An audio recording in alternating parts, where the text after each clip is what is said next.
Muchas gracias. Tengan todos muy buenos días. En primer lugar, quiero agradecerle al Colegio de Abogados y en especial a la Comisión por haberme invitado a participar en este importante y sobre todo interesante foro. El tema que me asignaron son las vías alternas para la solución de conflictos en el ámbito de las administraciones públicas. Es interesante porque ha sido un tema que ha sido muy desarrollado por la Procuraduría. Incluso yo me puse a buscar los antecedentes que habían y de los primeros dictámenes que hay de los años 99 por ahí, incluso muchos me tocó redactarlos a mí en ese momento. Revisando ahora solo vi una cosa que dije, ya hubiera modificado el criterio en un aspecto porque bueno, se va evolucionando también conforme las corrientes y no es porque me pasé de lado, sino porque efectivamente creo que hay un tema que ahora les voy a referenciar que se puede ver también desde otra perspectiva. Voy a empezar por la conclusión. Mi conclusión, y después les explico por qué llego a esa conclusión. Las administraciones públicas tienen plena autorización para utilizar todos los medios de resolución alternativa de conflictos. No porque las normas sean tan claras, salvo la de arbitraje, sino porque así ha sido la interpretación de la Sala Constitucional, de la Sala Primera, de los dictámenes de la Procuraduría. Pero el gran pero que tiene la utilización de los medios de resolución alternativo de conflictos en el caso de la administración pública es que no hay un desarrollo específico normativo para la administración pública.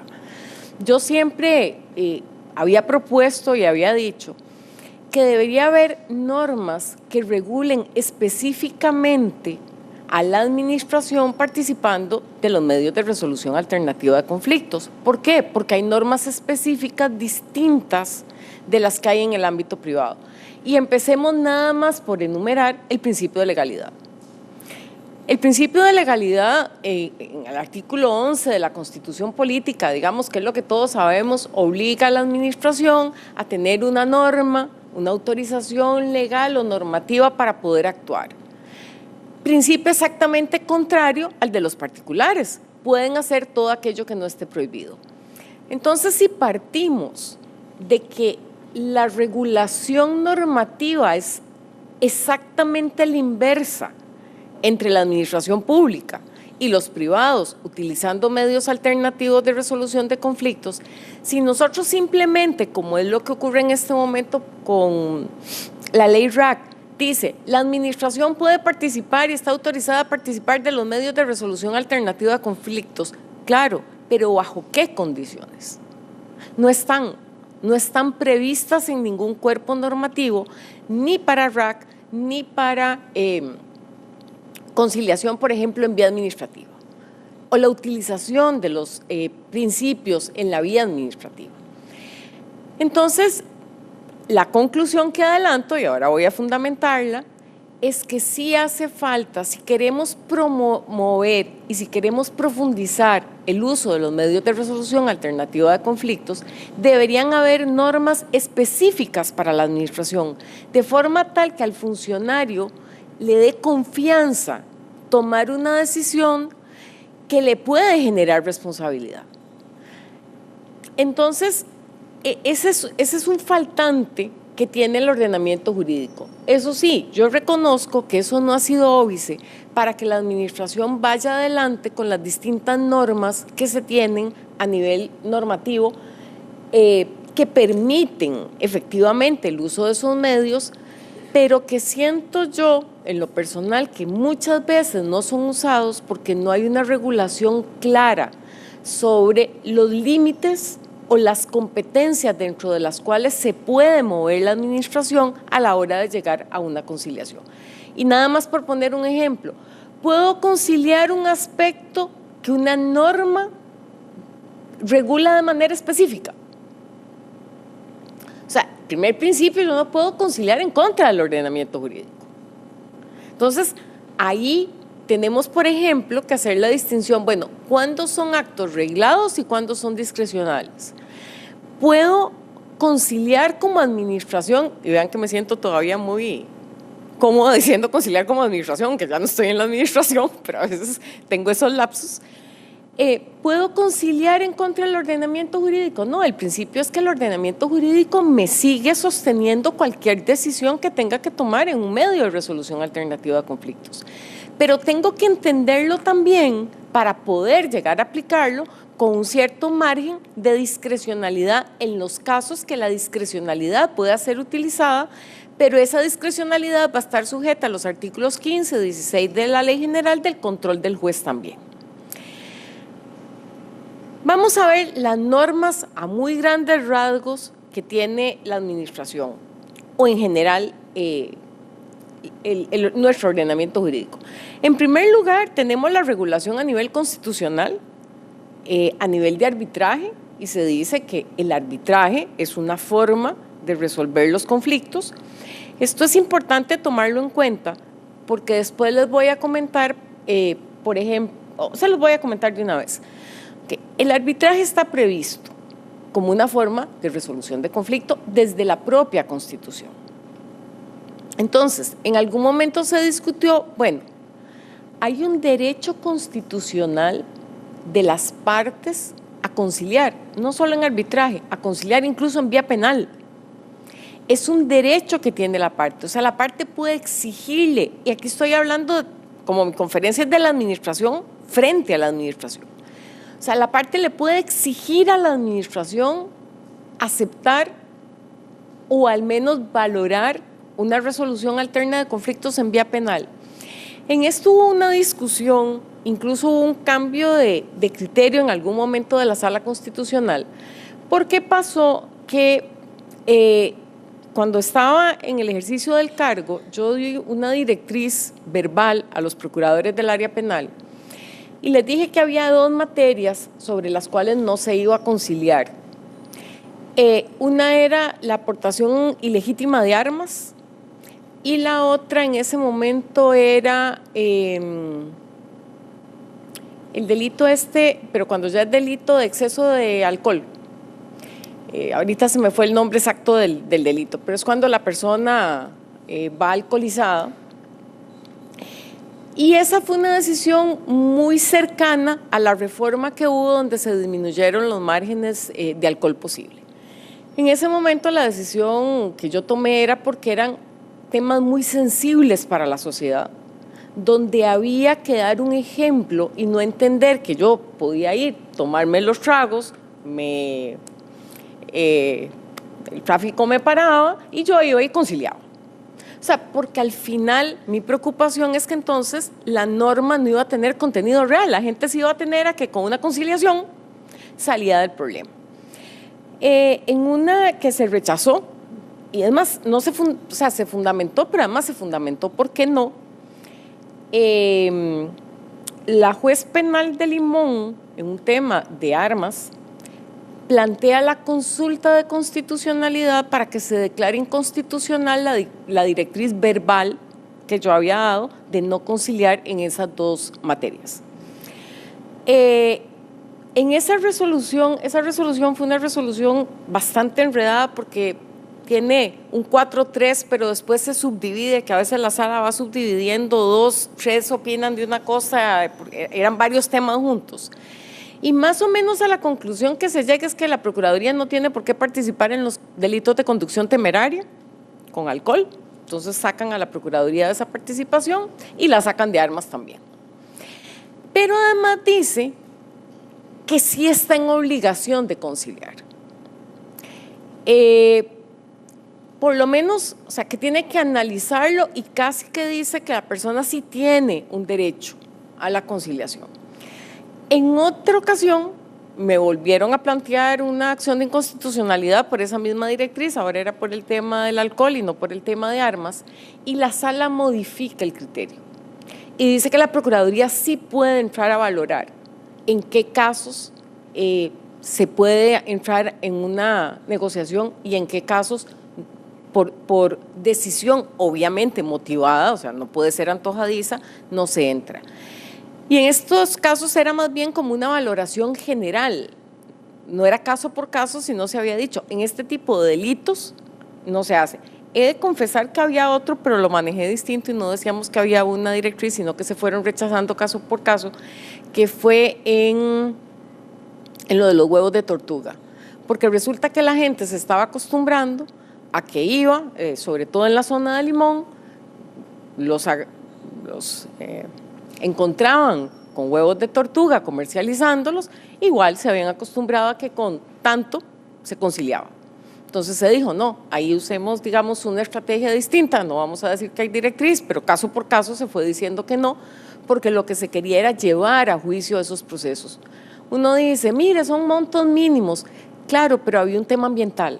Entonces, muchas veces las consideraciones, y ese es el tema con la administración, las consideraciones pueden ir más allá de un tema económico. O sea, ¿cuánto cuestan esos huevos de tortuga? Entonces me puede decir, mire, eso debería pasar por una bagatela, perdón. No, pero es cuál es el daño ambiental que se está causando con ese tipo de delitos. Entonces, yo creo que muchas veces esa falta de claridad sobre los alcances, porque no hay normas concretas que los regulen, hace temer a la gente, hace temer a los funcionarios, bueno, qué puedo conciliar y qué no puedo conciliar. Las normas que se han ido promulgando, o sea, teníamos la ley RAC donde se autorizaba, el artículo 27 de la Ley General de Administración Pública dice que el presidente y los ministros pueden transar, pero solo dice eso, y dice presidente y ministros, ¿y qué hacemos con el resto de las instituciones autónomas? Porque el Poder Ejecutivo no va a transar por una institución autónoma, o sea, obviamente ahí estaba referido al Poder Ejecutivo. La interpretación que viene haciendo, que hizo la Procuraduría, como les digo, desde los años 99 es, mire, o sea, sí hay normas que fundamenten la posibilidad de que la administración entre en medios de resolución alterno de conflictos en términos generales. Posteriormente se emite el Código Procesal Contencioso Administrativo y se establece que la administración pública podrá conciliar sobre la conducta administrativa, su validez y sus efectos con independencia de su naturaleza pública o privada. Entonces, ahí sí queda muy claro en la vía contenciosa administrativa esa posibilidad. Ahora, ¿pero cuáles son las condiciones para ejercer esa posibilidad? ¿Bajo qué supuestos puede llegar la administración a conciliar en vía judicial? Por su parte, en ese mismo código, a mí me correspondió participar por parte de la Procuraduría en la comisión que integró la comisión redactora del Código Procesal Contencioso Administrativo. En el caso de la Procuraduría, yo sí pedí que se incorporara una norma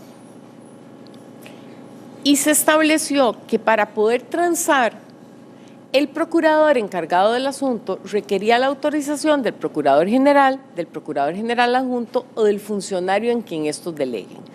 ¿Por qué? Para poder hacer una política de conciliación, para poder tomar decisiones genéricas y además para que haya una doble revisión de lo que se va a ir a conciliar, doble o triple, porque lo que se hacía era que el procurador sometía el asunto al coordinador de área, si era del área penal, si era del área laboral o del área contenciosa administrativa, al coordinador, el coordinador lo valoraba, si ese le daba un visto bueno, pasaba al procurador general o al procurador general adjunto, que en definitiva termina resolviendo. Entonces, digamos, se ve en 3 instancias, pero esa misma norma no quisieron incluirla para todos los que no están representados por la Procuraduría. Entonces quedó abierto. En ese caso, hay que analizar la competencia de cada uno de los órganos para ver quién es el que quién puede tomar la decisión de hacer un arreglo en vía judicial. Si el abogado se le dio suficiente poder, normalmente no tiene un poder tan completo el abogado. Normalmente en el análisis que se ha hecho en los dictámenes de la Procuraduría se dice que se requiere autorización de la Junta Directiva de la institución, pero nada de esto está regulado. Ese tipo de normas que estructuren dentro de cada organización quién es el órgano competente, cómo se va a decidir y cuál va a ser el trámite interno, me parece que es lo que en muchas ocasiones origina que al final mejor la administración no acuda a una resolución alterna de conflictos que puede ser incluso muy beneficiadora para la administración. O sea, hay decisiones que es mejor llegar, analizarlas y conciliarlas que seguir un proceso judicial que puede tardar años y la administración puede recuperar incluso montos o no seguir siendo demandada en aspectos que posiblemente no se van a ganar. Y ese es parte del tema. ¿Qué debe hacer y qué materias podemos considerar excluidas de cualquier posibilidad de negociación por parte de la administración, de cualquier posibilidad de uso de resolución alterna de conflictos? La primera que en doctrina y en la jurisprudencia de estos órganos se ha reconocido es el ejercicio de las potestades de imperio. O sea, la administración no puede llevar a RAC o no puede entrar en una conciliación el ejercicio mismo de la potestad de imperio. Ese se reserva para la administración, ese lo ejerce la administración y solo es revisable de acuerdo con la Constitución política, bueno, en principio por los tribunales contenciosos administrativos. Pueden ser ahora laborales, o sea, pero el ejercicio de la potestad de imperio no es negociable para la administración.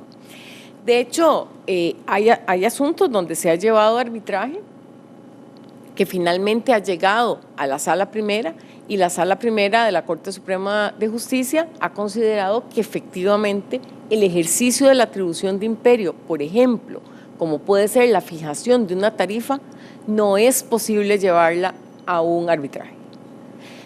Distinto puede ser llevar las consecuencias patrimoniales de la decisión, pero no el ejercicio mismo de la potestad de imperio. Materia típica que es ejercicio de potestad de imperio, materia tributaria. La materia tributaria, el Estado dice esto es lo que usted tiene que pagar. Ahora, puedo entrar a negociar cómo lo puede pagar.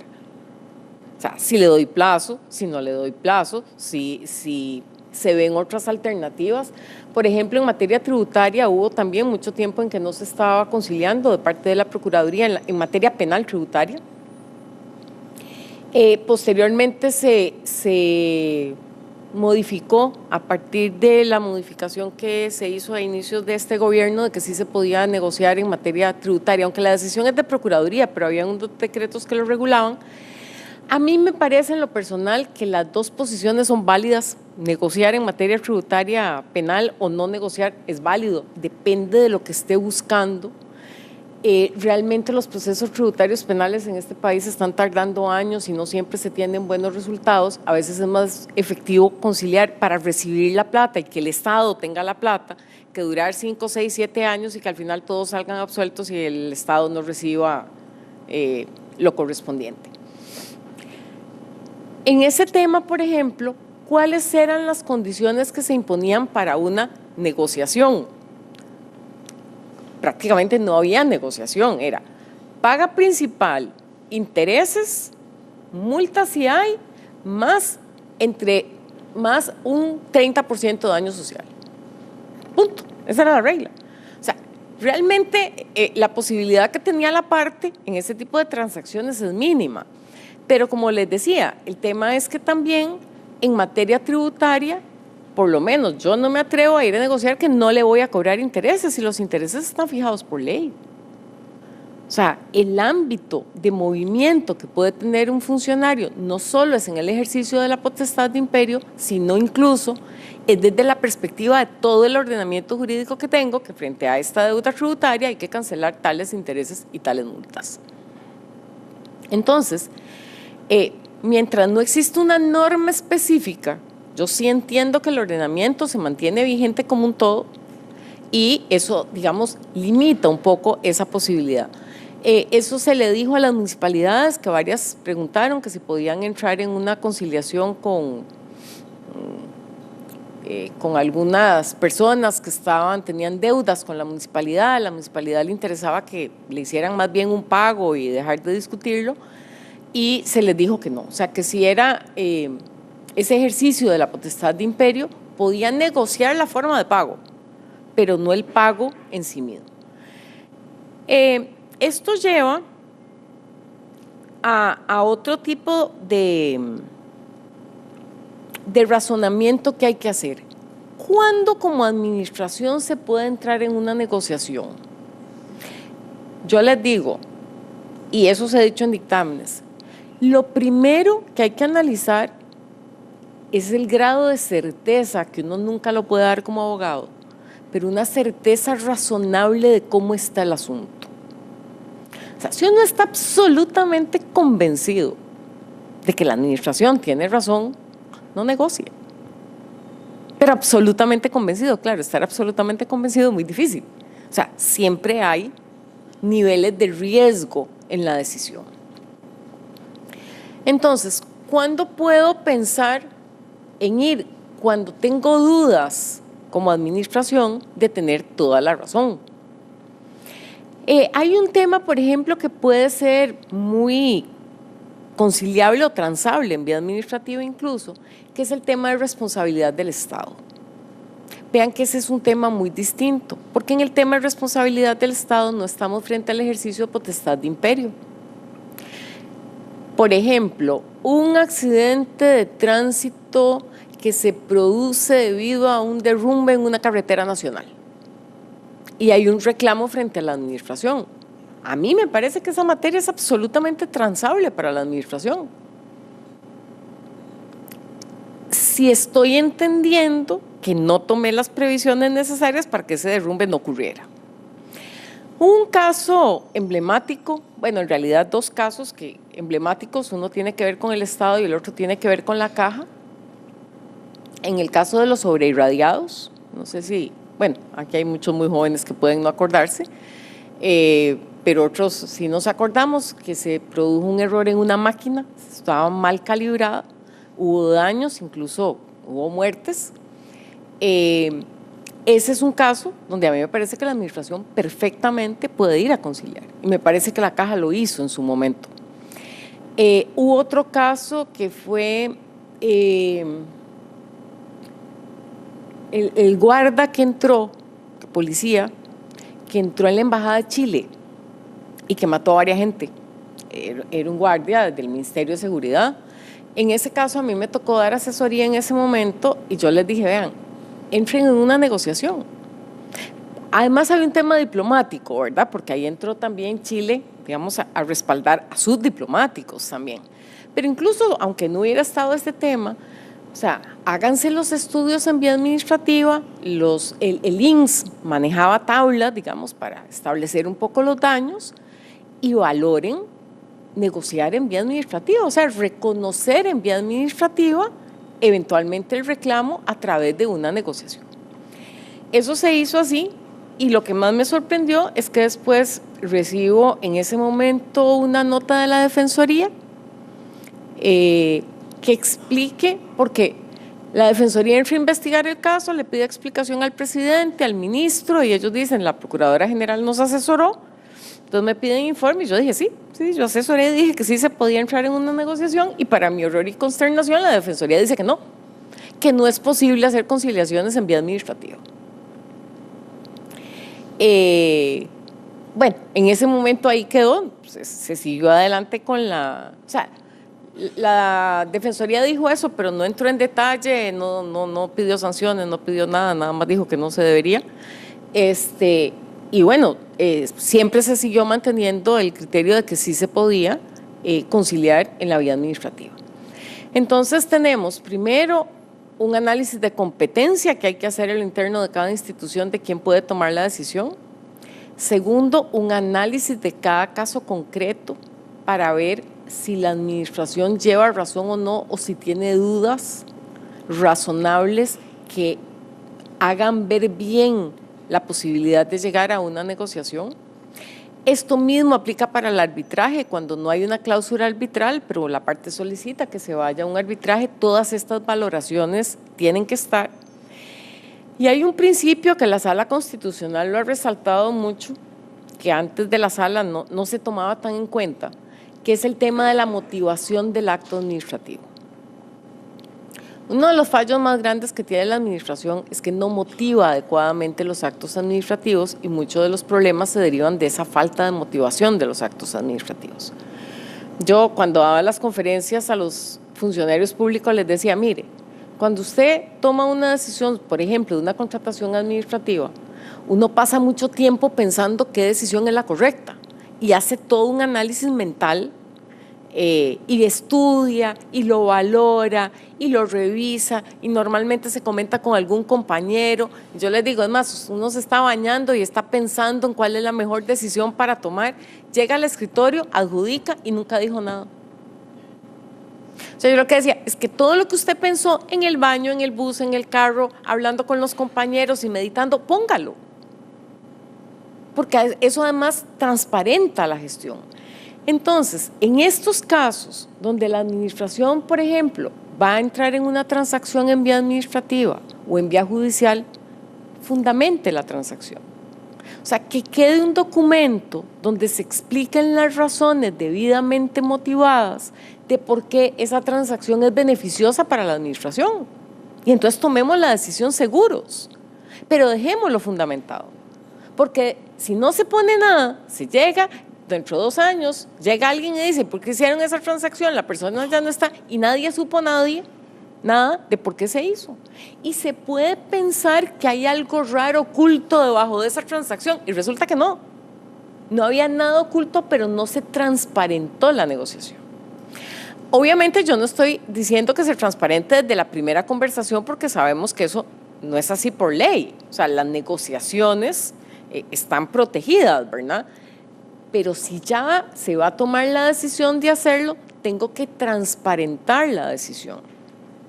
Entonces, esos son elementos que a mí me parece que si tuviéramos una ley o por lo menos un reglamento donde se establecieran cuáles son las características, cuál es la materia no transable, bajo qué condiciones ir, que mucho de eso está referenciado en los dictámenes de la Procuraduría, es probable que los funcionarios tendieran más a usar esos métodos de resolución alterna de conflictos que muchos pueden ser muy beneficiosos desde el punto de vista también de la administración. O sea, de obtener, porque va en doble vía. Uno piensa, mucha gente piensa en administración y piensa en administración demandada, pero no, o sea, la administración también es actora.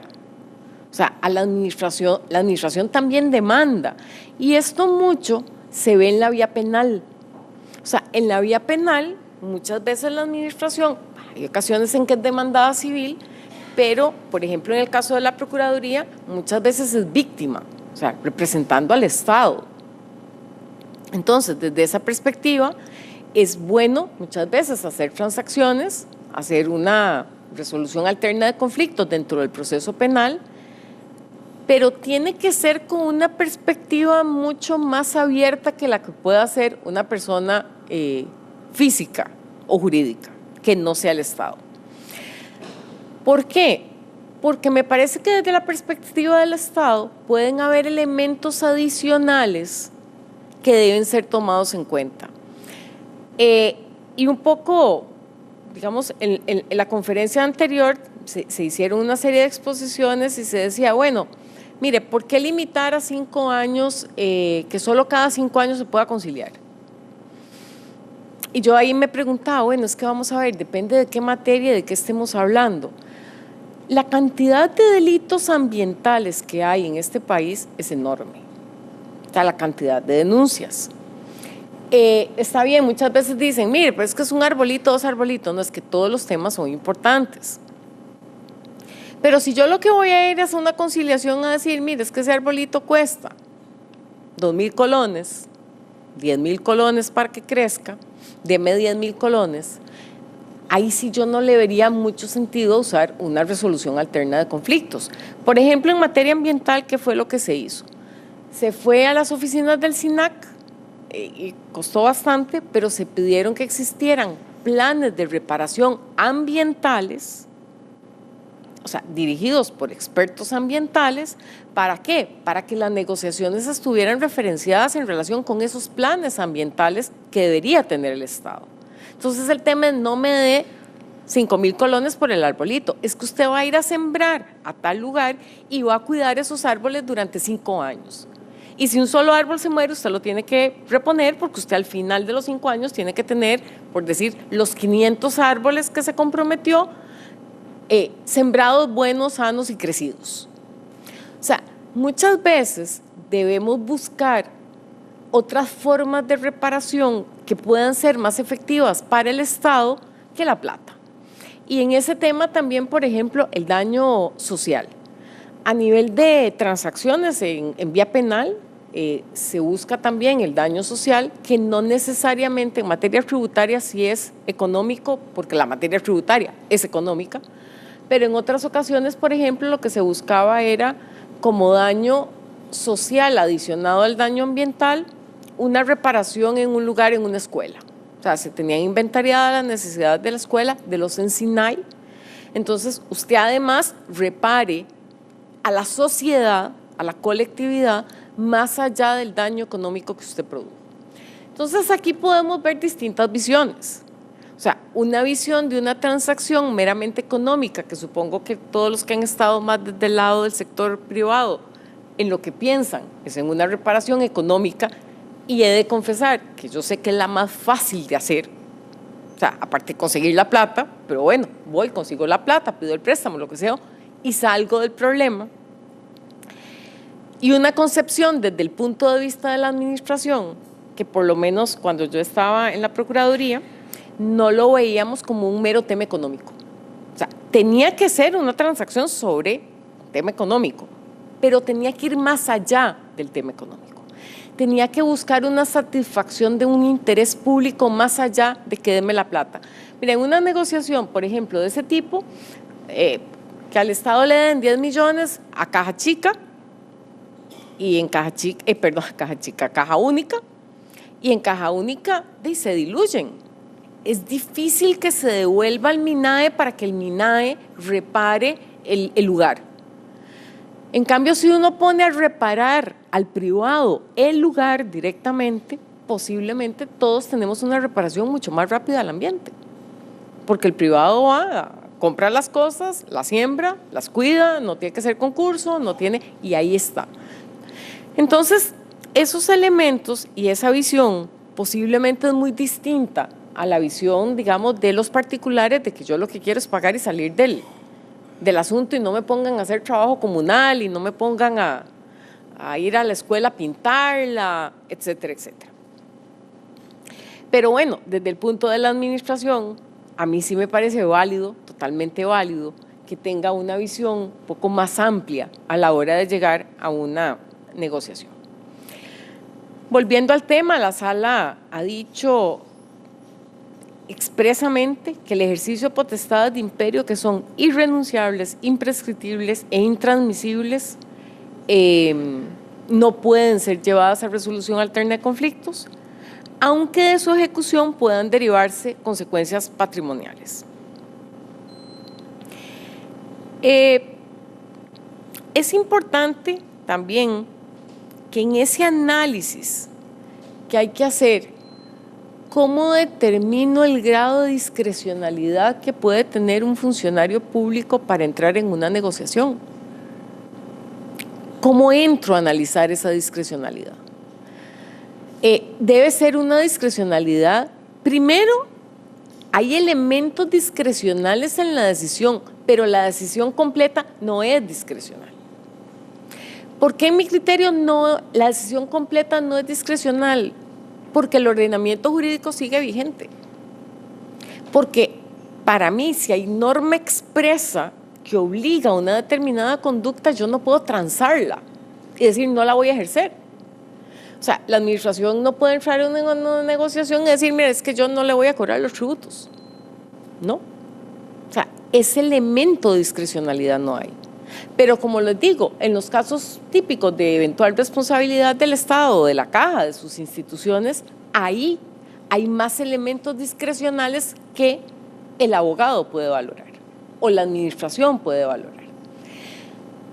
Pero esa valoración, para que sea conforme con el ordenamiento jurídico, la debo hacer también a través de actos administrativos con todos los requisitos que la Ley General de Administración Pública exige para los actos administrativos y todos los elementos de validez que deben tener los actos administrativos. Y con esto concluyo más con una pregunta. ¿Y qué pasa si ese acto es inválido después se anula y ya se fue al arbitraje y ya hay sentencia arbitral firme. O sea, esto también plantea un enorme reto a la administración. A mí me parece que en principio, aunque el acto sea válido, si hay sentencia arbitral firme, quedó firme. Se puede generar responsabilidad para los funcionarios que tomaron la decisión del acto que era nulo, pero no se puede desconocer la existencia de la sentencia que el ordenamiento jurídico y la propia Constitución la reconoce como válida. Se me acaba el tiempo, pero espero haberles dado una explicación. Es muy general, como decía el expositor anterior, uno de estos temas podría sentarse un día entero a conversar, pero como me lo pidió el comité, lo que les quería dar es un poco la perspectiva de la administración, de cuáles materias pueden ser transables, cuáles son las condiciones en que se puede transar, y por supuesto quedo a preguntas o en cualquier otro momento que quieran hablar del tema, y le reitero las gracias al comité, a Rantal, de la oportunidad.